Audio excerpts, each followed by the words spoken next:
марта. Ольга Валерьевна, здравствуйте. Расскажите, пожалуйста, об эпидемиологической ситуации в республике на сегодняшний день.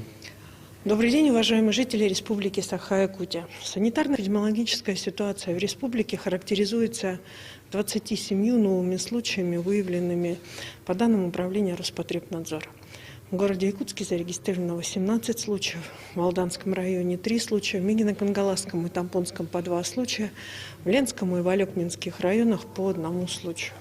В остальных районах республики за текущие сутки новых случаев коронавирусной инфекции не выявлено.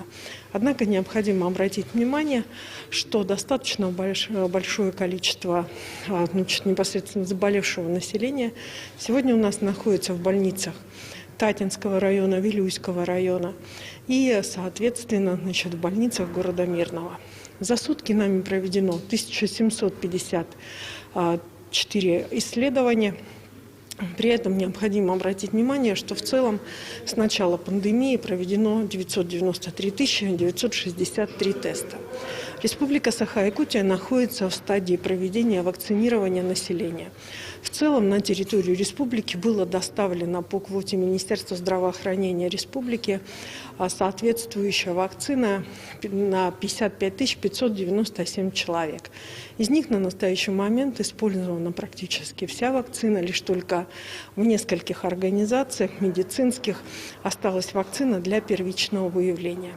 Поступление следующей партии вакцины, по данным Министерства здравоохранения Российской Федерации, будет осуществлено, ее отгрузка будет осуществлена на следующей неделе.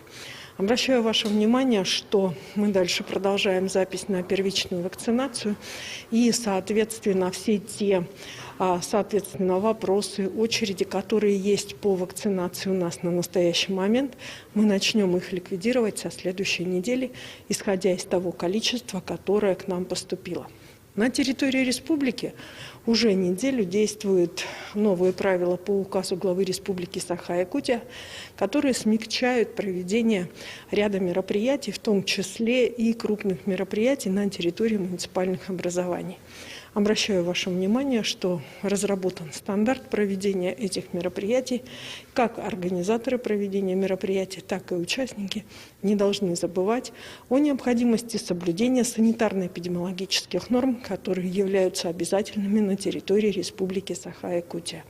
Масочный режим, соблюдение социальной дистанции, соответствующая входная термометрия и все те меры, которые мы с вами в течение года исполняли добросовестно.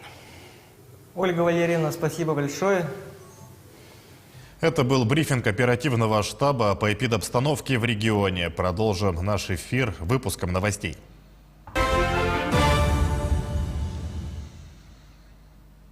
В эфире новости, в студии Сергей Михедов. Здравствуйте. Вот главные темы выпуска. Полная готовность и своевременное реагирование. Якутия готовится к пропуску паводка и пожароопасному сезону. Табунное коневодство – сложная и трудоемкая работа. Наш корреспондент в Валекминском районе пообщалась с потомственным представителем профессии коневода. Настоящие хоккейные баталии на столичном льду. Стартовал турнир на Кубок Якбор. Республиканские органы власти всех уровней готовятся к весеннему паводку и пожароопасному периоду. О подготовительных мероприятиях говорили сегодня на совещании у премьера правительства Андрея Тарасенко. Касаемо безопасного пропуска паводковых вод, особое внимание уделяется зонам возможного подтопления, толщине льда, а также снегозапасам. В этом году значительное количество осадков наблюдается на севере, северо-востоке и юге республики. Работы по ослаблению прочности льда выполняются за счет средств федерального бюджета. На эти цели выделено 10 миллионов рублей. Кроме того, разрабатывается план действий по предупреждению и ликвидации лесных пожаров на территории каждого района.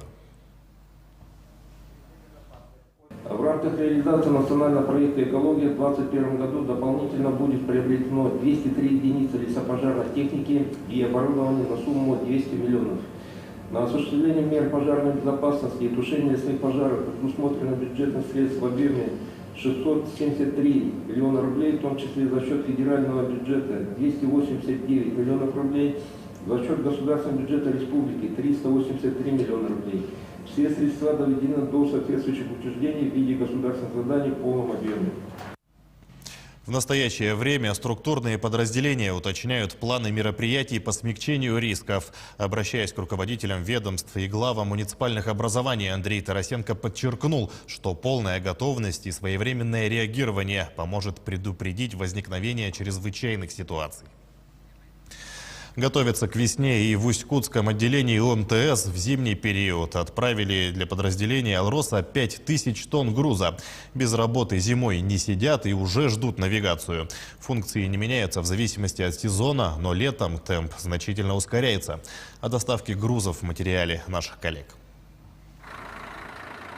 Еще одна машина уходит на зимник. Отсюда с Усть-Кутского отделения МТС с начала зимних грузоперевозок снабженцы отправили 5000 тонн. В межнавигационный период отделения большая перевалочная база.